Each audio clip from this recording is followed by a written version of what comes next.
I remember that day as if it were carved into my memory in the harshest way possible. I was driving with Celeste, my wife, on what was meant to be a simple road trip after visiting her sister. The road was long and empty, and the late morning sun cast long shadows over the asphalt. Yet, something felt off from the start. Celeste had been smirking all morning, a smile that was too coy and secretive. It was as if she were hiding a truth from me, a truth that would shatter everything I believed about our life together. I tried to brush away that uneasy feeling, telling myself that maybe she was just playful. But deep down, I sensed trouble brewing. We pulled into a rundown gas station far off the highway, a place that seemed forgotten by time. The station was nearly abandoned. The pumps stood rusted and silent, and the small building's flickering neon sign did little to brighten the faded concrete. As soon as we parked, Celeste turned to me with that same unsettling smile and said in a voice so sweet it bordered on insincere, "Go grab me a coffee, babe." Her tone was light, almost teasing, and I felt a chill crawl up my spine. I shrugged off the growing anxiety and stepped inside to fetch the coffee, unaware that I was about to cross the threshold into a nightmare. Inside the gas station, the air felt heavy and stale.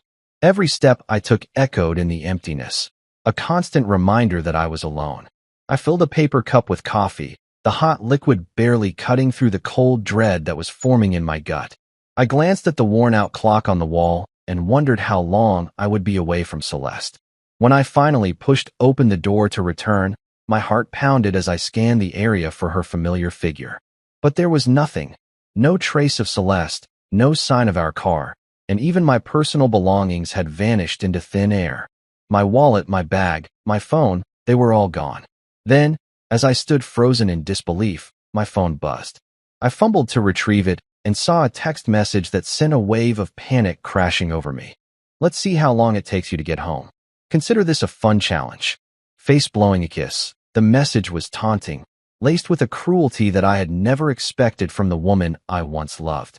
I tried to call her, desperate for an explanation, but every ring ended in an empty, echoing voicemail. In that gut-wrenching moment, a cold realization hit me. I wasn't going home, not to Celeste, not ever. I stood there in the barren lot, my fingers still trembling as I clutched the now-cold coffee cup. Every memory of our shared past, the laughter, the whispered secrets, the dreams we once built together, turned bitter in my mouth. I felt betrayed and abandoned, as if my entire life had been a cruel illusion. The gas station, with its peeling paint and forlorn silence, became a grim symbol of the void Celeste had left behind. I realized that this was no ordinary road trip mishap. I had been set up, deceived by the person I had trusted most, and now I was forced to confront a future filled with uncertainty and heartbreak. The lonely wind stirred the dry leaves at my feet, echoing the chaos in my heart as I took my first step into a life I never chose. A life where every moment would remind me of that fateful abandonment and the betrayal that altered everything forever. I stood there on the cracked pavement of that desolate gas station, holding a cup of coffee that was losing its warmth as fast as my hope was melting away. The cold metal of the handle dug into my palm, and with every shiver that ran down my spine, I felt the weight of betrayal press down on me. I couldn't believe that I had been left in that forsaken place, abandoned not by chance, but by the deliberate cruelty of the woman I once loved. Celeste had always claimed that her harsh methods were her way of teaching me life lessons. But now, in this heart-wrenching moment, her lessons left me broken. I was alone with nothing but my fading memories and a bitter sense of loss. My thoughts swirled as I replayed every moment of the morning. Her sly smile as she told me to fetch a coffee, the way her eyes flickered with secret mischief, and that gut-wrenching realization that I was being toyed with. Every detail stung like a fresh cut. I recalled the $160 in my pocket from an earlier stop, a meager sum that, in any other circumstance, might have meant little. But now, it symbolized the only remnant of a life that had suddenly been stripped away. My backpack was still in the car, my wallet, my phone, everything I once held dear had vanished into thin air, leaving me with nothing but the bitter taste of betrayal. The desolation of the empty highway around me mirrored the emptiness I felt inside. I stepped away from the counter, my mind reeling, and sought answers in the silence that enveloped the station. Each step felt heavy as I tried to piece together the fragments of my shattered reality. As I walked back to the car, the cold wind whipped through my hair and carried with it echoes of the past, memories of laughter and shared dreams that now seemed like distant illusions. I wondered how life could turn so dark so quickly, how one moment I had been a man with a future, and the next, a stranded soul grappling with the remnants of a deceitful love. In that moment, something inside me snapped. I wasn't willing to let this betrayal define me, yet the anger was overwhelming. I clenched my fists, feeling a strange mix of sorrow and defiance welling up from deep within. The pain was not just for the loss of my belongings, but for the shattering of trust that I had once believed was unbreakable. I stood at the crossroads of heartbreak and resolve, knowing that from this point forward, nothing would ever be the same. Every footstep echoed with the promise of retribution, and every gust of wind whispered a secret of the past I wished to forget. With each slow, measured breath, I made a silent vow. I would not allow Celeste's betrayal to control my destiny. I decided then and there that I would face the uncertain road ahead with strength and determination, even if it meant leaving behind the fragments of a life I once knew. I stepped away from the station and onto the deserted road, my heart pounding in time with my uncertain steps. In that moment of desolation, as I embraced both the pain and the promise of a future unbound by the chains of deceit, I felt the first stirrings of a new beginning, a beginning that, while steeped in sorrow, would forge a path toward a life defined not by betrayal, but by resilience and the hard-won lessons of a broken heart. Every mile I took became a silent testament to the fact that even in the darkest moments, the human spirit can find a way to fight back and rebuild from the ruins of a shattered past. I still remember the moment when despair turned into a reluctant hope, as if the universe itself was giving me a chance to start over. I dialed the number of the one person who had always cared for me, even when Celeste had pushed everyone away, my sister-in-law, Helen. It was strange how fate worked. Celeste had cut her off long ago, saying Helen was a bad influence, but I knew better. Helen answered on the second ring, her voice warm and steady, filled with concern and a quiet determination.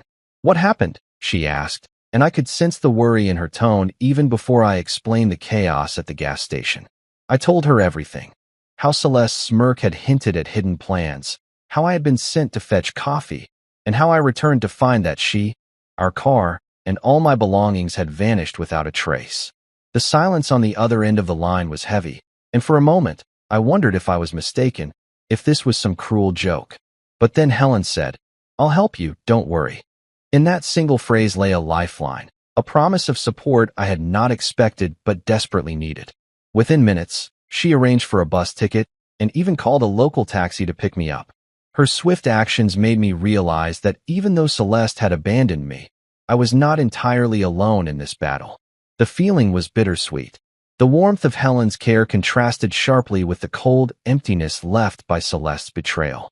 Riding in the taxi, I gazed out the window as the world blurred past, a mix of open fields, abandoned roads, and distant city lights.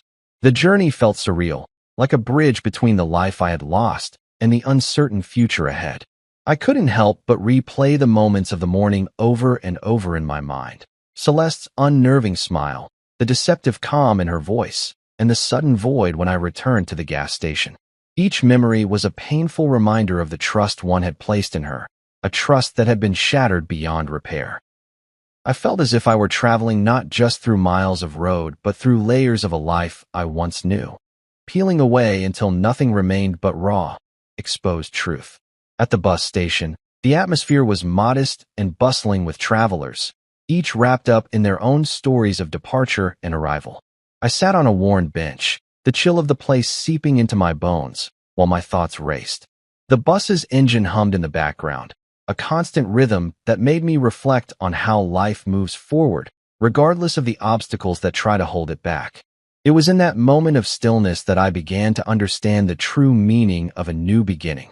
This journey was not merely about escaping a painful past, but about reclaiming my own identity, piece by fragile piece. The betrayal that had once defined my existence was slowly giving way to a realization that I was stronger than the hurt, and that there was a future waiting to be built from the remnants of what I had lost. I started to imagine a life where I could rebuild not only my home, but also the parts of me that had been broken. I thought of a small workshop where I could restore old houses, of a modest life filled with honest work and simple pleasures. The idea of creating something meaningful from the debris of my past filled me with a cautious optimism. Each mile on the bus, each quiet moment of reflection, felt like a step toward a new self, a version of me that was not defined by betrayal but by resilience and the will to forge a different path. Helen's kindness had sparked a light in the dark, a reminder that sometimes the most unexpected help can lead to the most profound changes. I continued to reflect on the choices that had led me here. Every decision, every whispered promise, and every silent moment of doubt played together in my mind like a slow, mournful song. I recalled the early days of our marriage, when life seemed full of hope and every challenge was met with a united front. Those memories now felt distant and almost unreal, as if they belonged to a different person altogether. In this moment, separated by time and betrayal, I was forced to acknowledge the painful truth that sometimes the person you love can also be the one who destroys the life you once dreamed of. Yet even in that stark realization, there was a seed of strength, a small, stubborn spark that refused to be extinguished. I promised myself that no matter how deep the wounds, I would strive to heal them, to grow stronger from the pain and rebuild a life that was honest and true to who I was. With every heartbeat, I felt the layers of my past begin to peel away, revealing the raw potential of a future that was waiting just beyond the horizon. The journey ahead was daunting, and I knew that the road to recovery would be long and filled with unexpected twists. Yet, as I sat in that bus station, surrounded by strangers who carried their own stories of loss and hope, I felt an overwhelming sense of possibility. Every face in the crowd represented a chance to start fresh, to leave behind the painful echoes of yesterday, and to build a tomorrow defined by courage and determination. The very idea of starting over, of carving a new path from the fragments of my shattered past, was both terrifying and exhilarating. In that charged atmosphere, I began to see that the end of one story was merely the beginning of another, one that I had the power to write on my own terms. With a quiet resolve settling in my heart, I embraced the uncertainty of the future, understanding that every moment was a blank page waiting to be filled with the story of my resurgence. I looked forward with cautious optimism as the bus continued its steady route along the highway. Each bump and turn, every pause and distant rumble of the engine reminded me that I was leaving behind a world of betrayal and stepping into a realm of potential. I was determined to make every mile count, to honor the past by building a future that was undeniably my own. Every second of that long ride whispered promises of renewal, of a life not shackled by the weight of lost trust, but elevated by the strength found in starting anew. Today, in that crowded bus station and on that endless road, I embraced my new beginning with all the hope, fear, and determination that I could muster. I was in the middle of an important business meeting when a sudden, incessant buzzing shattered the sterile silence of the boardroom. My phone, which had been stowed away in my suit pocket, erupted with notifications, one after another. I glanced at the screen, and my heart sank. There were 39 missed calls. The numbers were unfamiliar, most of them shrouded in mystery, yet 3 of them were from Helen. I knew that voice all too well, panicked, urgent, and laced with emotion. I excused myself from the meeting, leaving behind the cluttered table and the half-finished sentences of my colleagues, and stepped into the cool corridor. With shaking fingers, I pressed play on the first voicemail. Helen's voice, trembling with anxiety, filled my ears as she said, "Call me. It's Celeste. She found you." That single message struck me like a thunderbolt. 2 decades of careful planning, of building a life away from that toxic past, seemed to vanish in an instant. I felt as though my carefully constructed world was collapsing around me. I continued to listen, my pulse racing, as another message from Celeste followed. Her tone was demanding and fragile at the same time. "You can't ignore me forever. We need to talk." And then came a third message, a flood of sobbing and desperate pleas. "I know I hurt you, but you're my husband. I made one mistake. You owe me at least a conversation." The raw emotion in her voice made my stomach churn with revulsion and disbelief. I had spent so many years trying to escape the poisonous cycle she had created. Now, faced with these messages, I felt the old wounds reopening. I stood there, feeling trapped between memories of betrayal and a past I thought was buried for good. Every ring, every vibration on my phone, was a reminder that the life I had fought so hard to build was now under threat. I replayed each voicemail in my mind, trying to grasp the full weight of what was happening. Celeste's voice, once a source of warmth and comfort, now seemed to carry only malice and regret.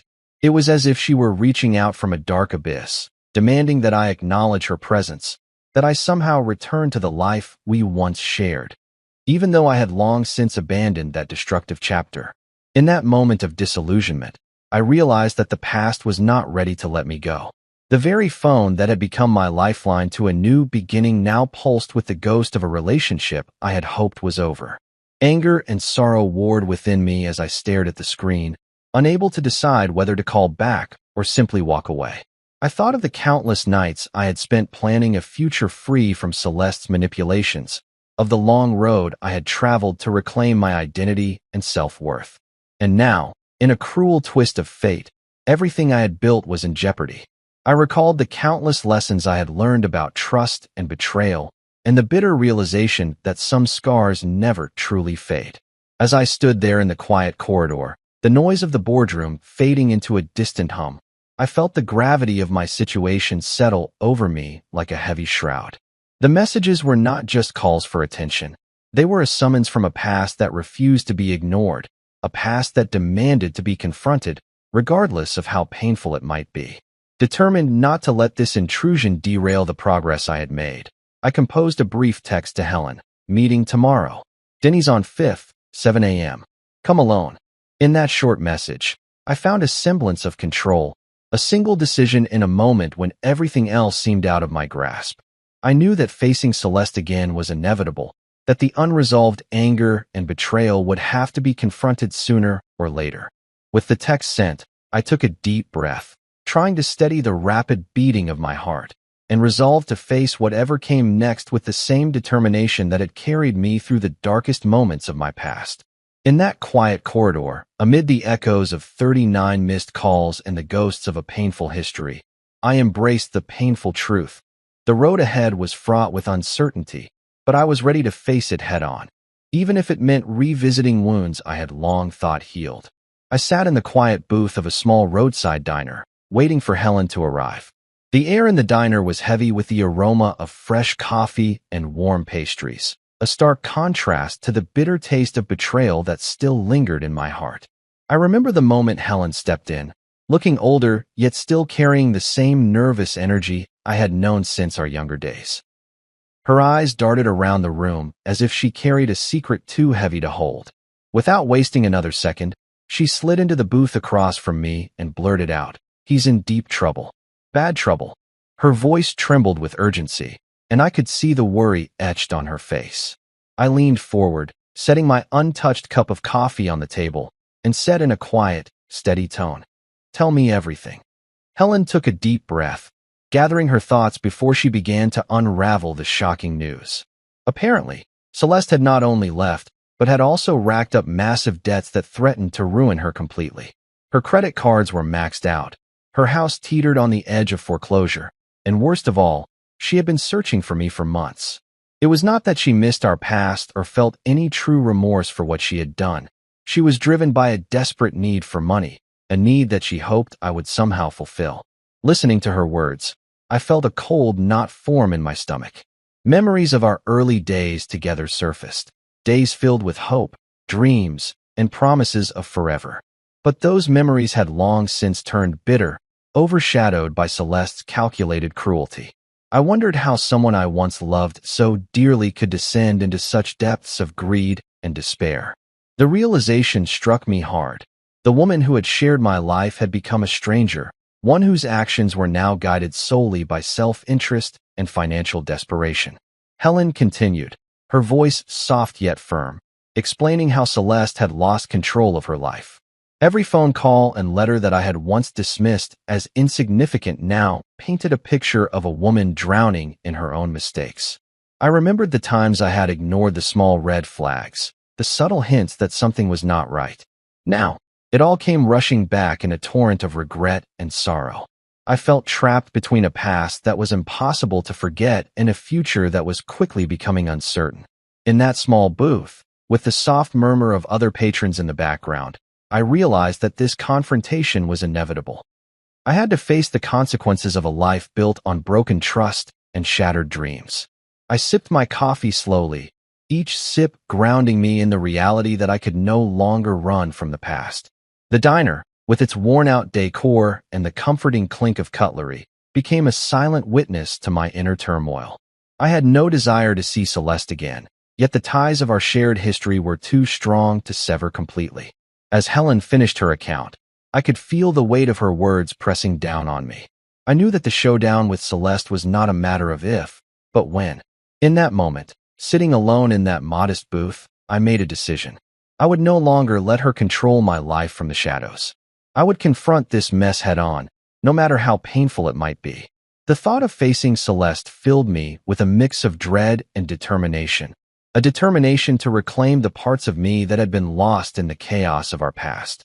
I glanced around the diner, at the ordinary faces and everyday conversations, and realized that life continued despite the upheaval. It was a small comfort, knowing that the world moved on even as my own life was in turmoil. Today, in that unassuming booth at a roadside diner, I vowed to stand up for myself and to finally draw a line under the years of deceit. The showdown was coming, and I would meet it not as a broken man, but as someone who had learned the hard lessons of betrayal and was ready to build a future free from the chains of the past. The hours in that diner seemed to stretch endlessly, each minute filled with silent reflections and a growing resolve. I thought about all the sacrifices I had made, the dreams that had been shattered, and the future that was now uncertain. Every word Helen spoke echoed in my mind, mingling with the quiet hum of the diner's old jukebox playing in the corner. The soft tunes brought back memories of simpler times, times when hope was not yet a distant memory and trust had not been so brutally broken. Now, with every beat of my heart, I felt a determination rising inside me. I was ready to face whatever came next, even if it meant reopening old wounds and stepping into a painful confrontation with the past. I sat back, my eyes fixed on the window as I watched the rain begin to fall softly outside.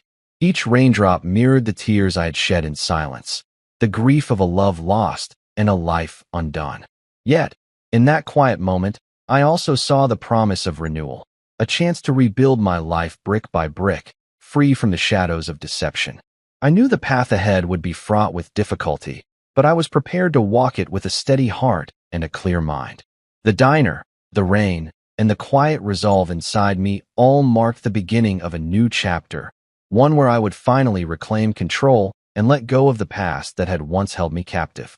The next morning, I sat at my office desk, reviewing some documents, when the unexpected happened. The glass doors of the conference room parted and there she was, Celeste, my former wife, accompanied by a man I barely recognized, his presence marking him as her new husband, Mark. I felt a chill, as if the room's temperature had dropped instantly. I had heard whispers about Celeste remarrying, but nothing prepared me for the shock of seeing her standing there, feigning tears and wearing a forced smile that did little to hide the desperation in her eyes. Her gaze locked onto mine through the clear glass, and in that moment, every lie and every betrayal of the past came flooding back. I remembered the lonely gas station abandonment, the cruel text messages, and the cold realization that my life had been shattered. Now, here she was, back in my life, expecting me to take on her burdens without a second thought. "Oh my God, look at you," she gasped in a tone that mixed surprise with something I couldn't quite place as remorse. "I knew you'd be successful." But her voice, which once carried promises of love and security, now sounded hollow and rehearsed. I remained seated, my face set in a mask of calm that barely concealed the storm raging inside. "Sit down," I said, my voice even but laced with a hint of cold finality.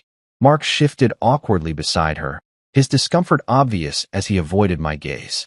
The air in the room grew thick with tension, and I could feel every eye on us as we prepared for the inevitable confrontation. Celeste began, her words stumbling out in a desperate attempt to reclaim what she had lost. "I made one little mistake," she started, but I cut her off sharply.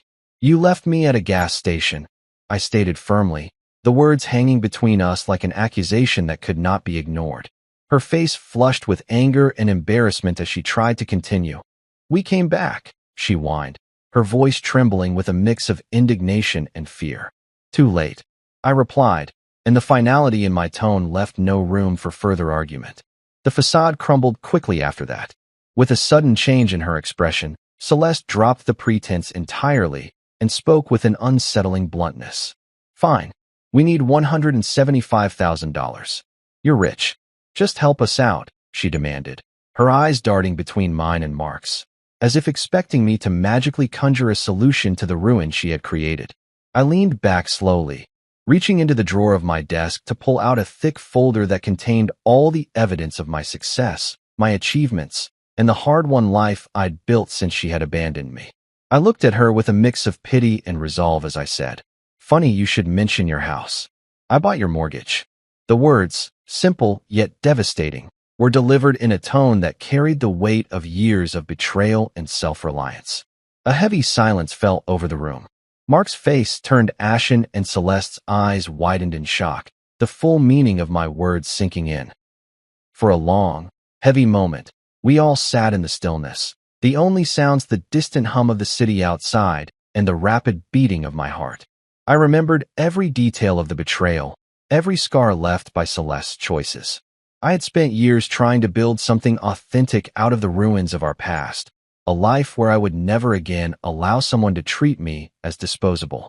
Her sudden return, with Mark as a silent accomplice in her desperate scheme, felt like a final attempt to drag me back into the vortex of her chaos.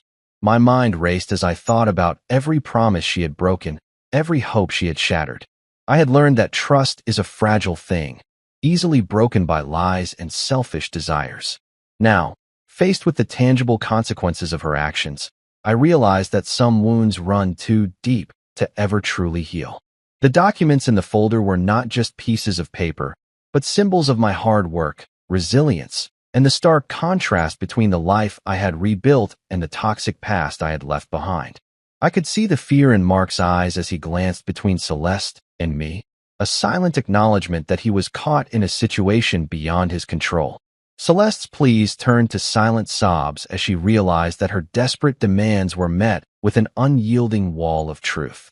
I felt a sense of liberation in that moment, as if every painful memory was being purged with the finality of my words. The confrontation was not merely an exchange of accusations. It was a declaration of independence, a severing of ties with a life that had long been mired in deceit. As the tension slowly ebbed, I knew that this was the turning point, the moment when I truly let go of the past. I glanced at the clock on the wall, its ticking a steady affirmation of time moving forward, indifferent to the human dramas unfolding beneath its gaze. Every second that passed was a step away from the pain and toward a future that I had carefully crafted, a future where my worth was defined by my own hands, not by the demands of a woman who had long ago abandoned loyalty for convenience. In that silent aftermath, as I gathered my papers and steeled myself for the journey ahead, I made a solemn promise to myself. I would never allow the past to dictate my future, and I would ensure that the lessons learned from this confrontation would serve as the foundation of a new chapter in my life, a chapter marked by clarity, strength, and an unwavering commitment to self-respect. I left the room that day with a sense of finality, knowing that while the scars of betrayal might never fully fade, they would serve as constant reminders of the resilience and determination that had brought me to this moment of liberation. I never imagined that the fallout from that fateful confrontation would leave such a deep scar on my soul. In the weeks after Celeste and Mark had confronted me, I found myself caught between memories of a painful past and the uncertain hope of a future I was forced to rebuild alone. Every day felt like walking through a dense fog where every step stirred up old memories of betrayal and heartbreak. I would wake up in the quiet of my empty home, the silence around me echoing the loss of the life I once thought we had shared. The images of that lonely gas station, the cold text messages, and the bitter exchange in my office replayed in my mind relentlessly. The shock of seeing Celeste, desperate and demanding, still haunted me. I could not shake the feeling that everything had collapsed into a void where trust and love no longer existed. In the solitude of long, restless nights, I examined every detail of our shattered past. I recalled the false promises and the careless lies that had paved the way for this downfall. The remnants of our once bright life now lay scattered like broken glass, each shard cutting into my heart as I tried to piece together a semblance of who I once was. I found myself questioning every decision, every moment when I had turned a blind eye to her subtle hints of deceit. The fallout was more than just the loss of my belongings or the collapse of our shared dreams. It was the painful revelation that I had allowed myself to be blinded by love and hope. Yet, in that darkness, I began to see a faint light. I slowly learned that grief, as all-consuming as it felt, could also be a catalyst for change. Determined to reclaim what little I had left, I sought refuge in the simplicity of everyday life. I returned to the routine of small tasks, organizing my scattered papers, tending to my modest garden, and taking long walks in the nearby park where nature offered a silent, healing presence. Each day, as I sat on a weathered bench beneath an ancient oak, I allowed the cool breeze and the rustling leaves to remind me that life, despite its harsh twists, still moved forward. I reached out to old friends and even considered professional help, not because I was weak, but because I recognized that rebuilding a life from the ruins required strength and support. The fallout had stripped away the pretenses and left me raw and exposed. Yet it also gifted me the opportunity to confront my own vulnerabilities. I began to understand that true recovery was not about forgetting the past, but rather learning from it, accepting that the pain was a part of my story while refusing to let it define my future. In quiet moments of introspection, I found that forgiveness was not for Celeste or Mark, but for myself, a chance to free my heart from the weight of resentment and sorrow. As the days turned into weeks, I discovered small victories that rekindled my sense of self. A smile from a stranger on the street, a kind word from a neighbor, and the simple act of watching the sunrise reminded me that life was still worth living. Every morning, as I watched the first light break through the darkness, I made a silent vow to move forward, no matter how slowly. I recognized that the fallout was a turning point, a painful ending that also held the seed of a new beginning. I began to rebuild my life piece by piece, carving out moments of joy amid the lingering ache of loss. Slowly, I learned to let go of the past and embrace the uncertain beauty of a future that I was now determined to shape with my own hands. I understood that the scars I bore were not just marks of betrayal, but also symbols of resilience and hard-won wisdom. With each passing day, the raw pain softened into a quiet determination. I realized that while the fallout had changed me forever, it had also prepared me to build something stronger, something that would honor my journey through despair and lead me to a place of healing. I stepped forward into the unknown with a heart that had learned to hope again, even as it carried the deep echoes of yesterday. I remember the day clearly, as if every moment was etched into my mind with searing intensity. It wasn't enough to simply take their house. I had to destroy the very symbol of all the lies and pain. I arranged for a demolition crew to come at first light, a decision that felt both inevitable and necessary. I had spent years building a new life from the ruins of our past, a life I had painstakingly assembled piece by piece. Standing outside the house that had once been Celeste's refuge from reality, I cradled a cup of coffee in my hand, its warmth a small comfort amid the chill of impending retribution. The house, a crumbling monument to the betrayal and neglect that had defined our past, seemed almost to tremble under the weight of its own history. In that moment, I realized that this was not merely about revenge. It was about delivering justice for the years I had suffered in silence, for every shattered hope and every lost dream.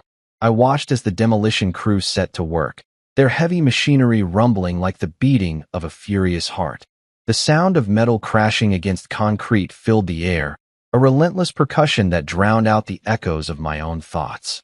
Each strike, Each burst of dust and debris felt like a cleansing force, a final severance of the toxic ties that had bound me to a painful past.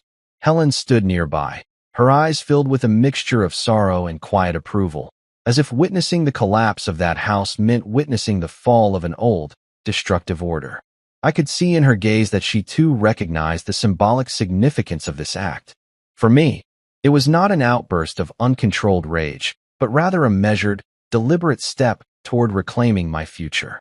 Every broken brick, every splinter of wood, represented the shattering of a life I had once known, a life where I had been manipulated, used, and ultimately abandoned. The demolition wasn't performed in haste. I had meticulously planned every detail, ensuring that each moment of destruction would mark the end of an era defined by deceit and betrayal. As I stood there, the steady hiss of hydraulic presses and the thunder of collapsing walls combined to form a symphony of finality. I felt an odd mixture of relief and melancholy, a recognition that the destruction of the house was also the destruction of a chapter of my life I had been forced to close. I sipped my coffee slowly, the bitter liquid matching the taste of the past I was determined to leave behind. The crew worked methodically, their actions precise and unyielding, mirroring the resolve that had grown within me over the years. In that space between the sound of demolition and the silence that followed each collapse, I heard the echoes of every whispered promise and every lie that had been uttered under that roof. Now, as the structure began to crumble into irretrievable rubble, I felt a strange liberation. The house, a physical representation of the false love and broken trust one had once known, was finally being reduced to dust. I could see Celeste's face in every shattered fragment, a painful reminder of a woman who had promised everything and delivered nothing but heartache. And as I stood there, I realized that it wasn't merely the house that was burning down. It was the last vestige of a past that had kept me captive for far too long. Mark's angry departure had already signaled the end of an era, but this final act of demolition was my declaration that I would no longer be tethered to memories of betrayal. In that raw, unfiltered moment, I found the strength to embrace a future free from the toxic remnants of what once was. The ground trembled beneath the falling debris, and with each collapse, I felt the weight of regret and sorrow lifting off my shoulders. I knew that the journey ahead would be long and fraught with its own challenges, but the ruin of that house gave me the courage to believe that I could rebuild my life on my own terms. As the dust settled and the echoes of destruction faded into an eerie silence, I felt an overwhelming sense of finality. The act of burning it all down was not driven by a desire for petty revenge, but by a deep, abiding need for justice. A justice that would allow me to move forward unburdened by the ghosts of the past. In that silence, punctuated only by the fading roar of machinery and the whisper of the wind, I vowed to never again allow myself to be defined by the cruelty of another. I would rebuild, not for anyone else, but for me, a man who had learned that sometimes, to truly start over, one must first let everything else burn away. I had reached a turning point where I could no longer be defined by the bitter memories of betrayal. Standing on the barren plot of land where Celeste's ruined house had once stood, I felt both sorrow and a burning resolve.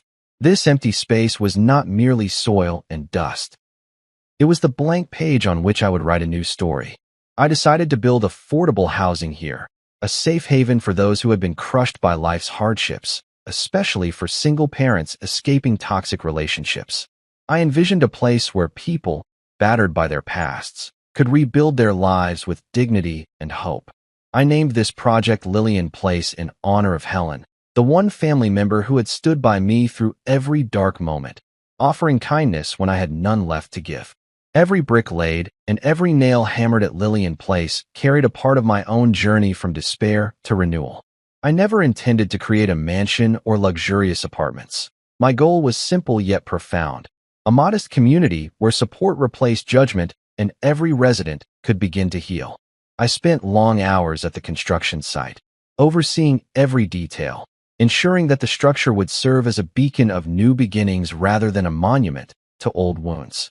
Neighbors, local volunteers, and even strangers touched by my story came together, drawn by the promise of transformation. With every shovelful of earth moved, and every wall raised. I felt the heavy burden of the past lighten, replaced by a quiet pride that only comes from rebuilding a life on one's own terms. Then, on a cool autumn morning, as I was reviewing blueprints in my modest office on site, my phone rang, a call from Celeste. Her voice trembled on the line, filled with desperation and regret. It was surreal. The woman who had shattered my world now sought my help. I agreed to meet her in my office, determined that this encounter would serve as the final closure to our painful history. When Celeste arrived, her eyes were wild with a mix of defiance and sorrow. I handed her a rental application for one of the units in Lillian Place. "You're welcome to apply," I said simply, my tone leaving no doubt that this offer was not charity but the natural consequence of the choices she had made. Celeste's face contorted with anger as she sputtered, "After everything I did for you?" I only offered a quiet smile, for the irony was clear. The help she now sought was exactly what she had earned through her actions. That moment, charged with the residue of our past, confirmed that my future, and that of Lillian Place, would be built on justice tempered with compassion. In the months that followed, Lillian Place grew into a vibrant community. I walked its corridors and quiet courtyards, listening to the stories of those who had found refuge within its walls. I heard tales of hardship and survival, of hope rekindled in the face of overwhelming odds. Each new resident brought their own scars, and yet together they formed a tapestry of resilience that inspired me daily. Their laughter, quiet conversations, and the determined look in their eyes reminded me that from the deepest pain, beauty could still arise. Every time I saw a child running freely or an elder sharing wisdom with a neighbor, I knew that the journey from despair to hope was possible, not just for me, but for all who had ever been cast aside. I discovered that the true reward of building Lillian Place was not measured in dollars or square footage, but in the strength and courage of those who chose to start over. Here, in this little community, the ghosts of my past were slowly replaced by the promise of a new future. Each day, I felt the power of healing and the transformative force of kindness. I had built more than just affordable housing. I had built a symbol of rebirth, a sanctuary where broken lives could mend and dreams could take root. I learned that even when the pain of betrayal cuts deep, it can eventually give way to growth and a renewed sense of purpose. Every brick of Lillian Place told a story of loss, of love betrayed, and ultimately, of the strength it takes to rebuild from nothing. I had turned the remnants of my shattered past into a foundation for the future, and in doing so, I had discovered that hope, once kindled, can light even the darkest paths. I stared at the horizon as the first light of dawn broke through the darkness of my past, each ray a reminder that nothing truly ends, it only transforms. I had rebuilt my life from the ruins of betrayal and heartache, brick by brick and tear by tear, and now I stood at the edge of a future that was as uncertain as it was promising. The lessons I learned through every moment of suffering, every act of defiance, and every small victory had forged in me an unyielding strength. I realized that the final lesson was not about retribution or punishment, but about the acceptance of change and the willingness to let go of the chains that once bound me to a life I no longer recognized. In the quiet solitude of my study, with the soft hum of the morning wind outside, I allowed myself a moment of reflection. The past was a collection of vivid memories, painful yet instructive, and I understood that to truly move forward, I had to embrace every shard of my former self, even those that were broken beyond repair. I recalled the cold, lonely hours at the desolate gas station, the bitter taste of betrayal when Celeste vanished without warning, leaving behind not only my possessions, but also the remnants of a shared dream. I remembered the storm of missed calls that shattered the fragile peace I had built over the years, each ring a ghost of a past that I desperately tried to leave behind. And then there was the final confrontation, when I looked into the eyes of a woman I once loved, and in that moment, I recognized the futility of holding on to what had been lost. I realized that forgiveness was not about condoning the pain inflicted upon me, but about freeing myself from the relentless grip of anger and regret. It was a lesson carved deep into my soul, a lesson that taught me that the path to true liberation lay in accepting the impermanence of life. Every decision I had made, every step I took away from the darkness, was a silent promise to myself that I would never allow the past to dictate my future. The demolition of Celeste's house, the creation of Lillian Place, and the painful conversations that followed were all chapters in a story that was finally coming full circle. I understood that the scars I bore were not symbols of weakness, but of survival. They reminded me that even in the midst of devastation, there could be rebirth, and that every ending paved the way for a new beginning. As I sat there, a gentle smile played on my lips, a quiet acknowledgement of all I had endured and all I had overcome. The world outside was vast and ever-changing, and in its constant motion, I found solace. I resolved that from this day forward, I would live with intention and compassion, never forgetting the trials that had shaped me, yet refusing to be defined by them. I had learned that true strength came from within, and that every challenge, no matter how insurmountable it seemed, was an opportunity to grow. In the soft glow of the rising sun, I made a vow to honor my past without letting it shackle my spirit. I would embrace each new day with hope and determination, carrying with me the wisdom of my experiences and the promise of a future unburdened by regret. This was my final lesson, a quiet, enduring truth that no matter how harsh the journey, the human spirit has the power to rise, rebuild, and ultimately find peace.